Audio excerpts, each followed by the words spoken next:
चलिए, तब पिछले क्लास में आपको बता दिए थे बाबू अवतल दर्पण। कौन दर्पण? हम बताए थे ची परिपाटी आपको पढ़ा चुके थे, है कि नहीं? बताए थे कि बाबू ची परिपाटी में कि दर्पण में सभी दुनिया कहाँ से मापा जाता है? बोलिए ध्रुव से। कहाँ से? ध्रुव से। लेकिन हम बताए थे कि ची परिपाटी में यानी दर्पण में बाबू पूछा जाएगा आपसे कि बताइए, हम बतलाए थे कि आपतित किरण की दिशा में, कौन किरण की दिशा में? आपतित किरण की दिशा में मापी गई जो सभी दुनिया होता है कोची में? बोलिए धनात्मक में। किसमें? लेकिन आपतित किरण की विपरीत दिशा में पूछा जाए तो बोलेंगे हम लोग कोची में? नेगेटिव में। कोची में? अगर बात करेगा या कोई दर्पण है, अगर बाबू पूछेगा मुख अक्ष के ऊपर, मुख अक्ष के ऊपर, तो मुख अक्ष के ऊपर मापी गई ऊंचाई होता है कोची में बाबू? बोलेंगे धनात्मक में। किसमें? लेकिन मुख अक्ष के नीचे, मुख अक्ष के नीचे मापी गई ऊंचाई जो होता है नेगेटिव में होता है। किसमें होता है? चलिए, आज हम लोग पढ़ेंगे बाबू अवतल दर्पण। ये बहुत पूछा जाता है कि अवतल दर्पण में बताइए वास्तु दूरी किसमें होगा? धनात्मक में कि ऋणात्मक में? फोकस दूरी किसमें होगा? धनात्मक में कि ऋणात्मक में? तो आइए, जब बात करेगा अवतल दर्पण, क्या बात करेगा? सर बोलेंगे हम लोग कि अवतल दर्पण में जो वास्तु दूरी होता है, सर बोलेंगे हम लोग कि ऋणात्मक में होता है। किसमें होता है? माइनस में, नेगेटिव में। याद रहेगा? जब बात करेगा बताइए अवतल दर्पण में प्रतिबिंब दूरी किसमें होता है? तो बोलेंगे ऋणात्मक में। किसमें? और जब बात करेगा आपको फोकस दूरी किसमें होता है? तो बोलेंगे हम लोग किसमें? ऋणात्मक में। यानी अवतल दर्पण की जब बात करेगा तो बोलेंगे तीनों माइनस में होता है। तीनों कुछ में? ऋणात्मक में। ठीक, यार हाल है वो पूछेगा आज। दूसरा याद रखिएगा बाबू कि उत्तल दर्पण में जब बात करेगा उत्तल दर्पण तो सिर्फ वास्तु दूरी कोची में होता है? तो बोलेंगे ऋणात्मक में। किसमें? तो याद रखिएगा उत्तल दर्पण में वास्तु दूरी कोची में होता है? बोलिए ऋणात्मक में। किसमें? और जब बात करेगा प्रतिबिंब दूरी तो बोले पॉजिटिव में। किसमें? और जब बात करेगा फोकस दूरी तो किसमें होता है? धनात्मक में। याद रहेगा इतना बार? तो याद रखिएगा। अब बाबू इमेज यानी प्रतिबिंब किसे कहते हैं कि ना? तो किसी भी बिंदु स्रोत से आने वाली किरण, कहने का मतलब आपतित किरण, उसके बाद आपतित किरण यानी आने वाली किरण यानी दर्पण से परावर्तन के बाद, दर्पण से परावर्तन के बाद टकराने के बाद बाबू जिस बिंदु पर, यहाँ कहने का मतलब आएगा जिस बिंदु पर यानी कटती है, जिस बिंदु पर कटती है या तो फिर कटती हुई प्रतीत होती है, कटती हुई प्रतीत होती है, उसी को हम लोग बोलते हैं प्रतिबिंब। कुछ बोलेंगे? अब प्रतिबिंब दो प्रकार के होते हैं बाबू, एक वास्तविक और आभासी। वास्तविक प्रतिबिंब को रियल इमेज बोलेंगे और आभासी प्रतिबिंब को इंग्लिश में वर्चुअल इमेज बोलेंगे। याद रहेगा?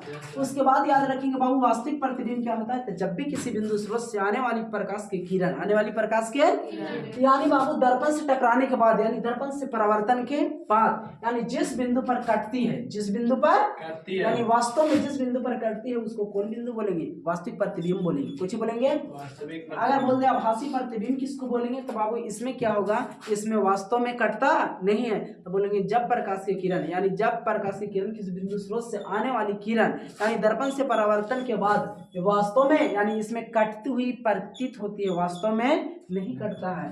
जैसे देखिए यहाँ पर याद रहेगा हम बताए थे कि जब अवतल दर्पण में वस्तु को दूर और फोकस के बीच रखेंगे तब प्रतिबिंब इन्हें आभासी बनता था। कैसा बनता था? यानी उसमें प्रतिबिंब कटती हुई प्रतीत हो रहा था, तो हम लोग याद रखेंगे उसको बोल देंगे आभासी प्रतिबिंब। इसी का नाम है काल्पनिक प्रतिबिंब। कुछ ही नाम है।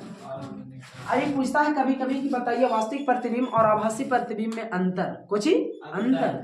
तो हम लोग याद एक तरफ लिखेंगे वास्तविक प्रतिबिंब और एक तरफ आभासी प्रतिबिंब। तो पहला में हम लोग लिखेंगे बाबू कि वास्तविक प्रतिबिंब को, कुछ लिखेंगे हम लोग वास्तविक प्रतिबिंब को, वास्तविक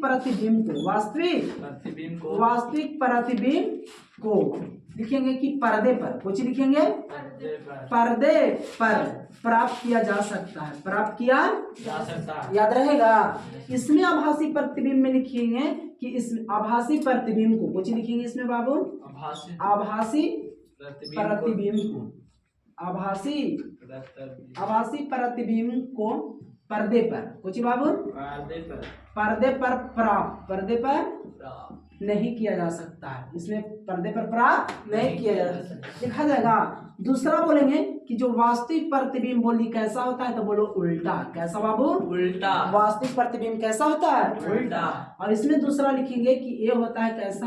आभासी प्रतिबिंब कैसा होता है? तो बोलेंगे सीधा। कैसा? सीधा। याद रहेगा? अगला बात तीसरा एक और लिख लेंगे बाबू, कम से कम 3 को लिख लीजिए।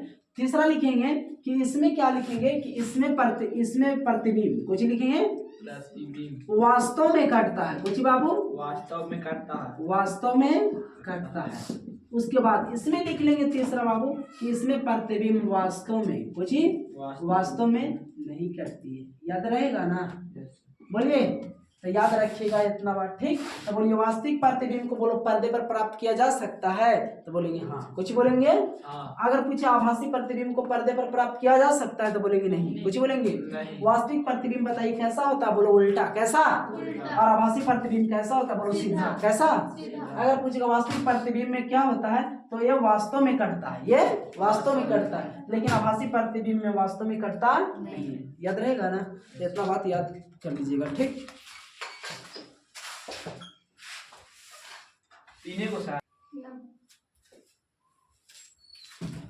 चलिए तो बाबू ये पूछता है आपको 5 नंबर में, कितना नंबर में पूछेगा? 5 नंबर में। तो याद रखिएगा ऐसे पूछ सकता है क्वेश्चन, ये अवतल सिद्ध करे कि अवतल दर्पण में F बराबर R/2 होता है। ये ऐसे पूछ सकता है कि सिद्ध करे कि अवतल दर्पण में जो फोकस दूरी होता है वक्रता त्रिज्या के आधा होता है, ठीक। तो चलिए सबसे पहले हम लोग बाबू एक अवतल दर्पण लेंगे, पूछ लेंगे हम लोग अवतल दर्पण।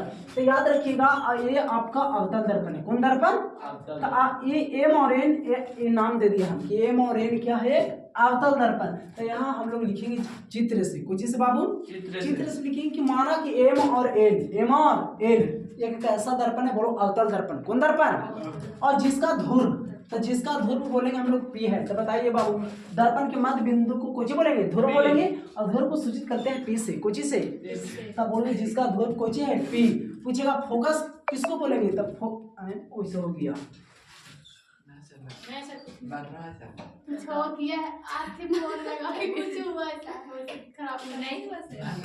चल ठीक है।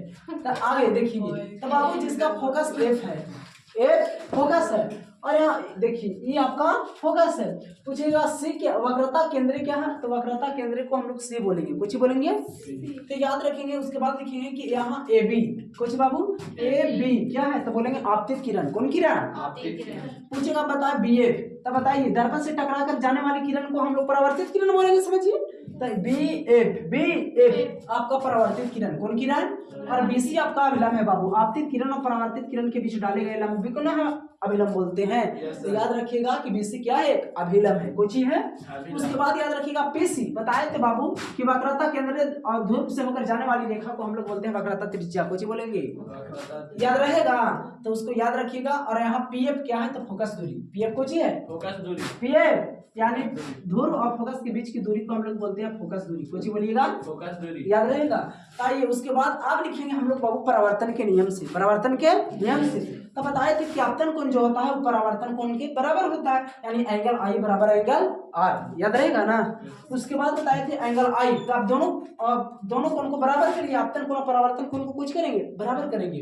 तो देखिए एंगल आई ये है आपतन कोण, तो एंगल ए बी सी यानी जहां पे एंगल बना रहेगा उसको बीच में रखना है। कहाँ रखना है, तो बोलो एंगल ए बी सी बराबर होगा एंगल बाबू सी बी एफ की। बोलेगा ना। ये समीकरण 1 मानेंगे, समीकरण 1। उसके बाद बाबू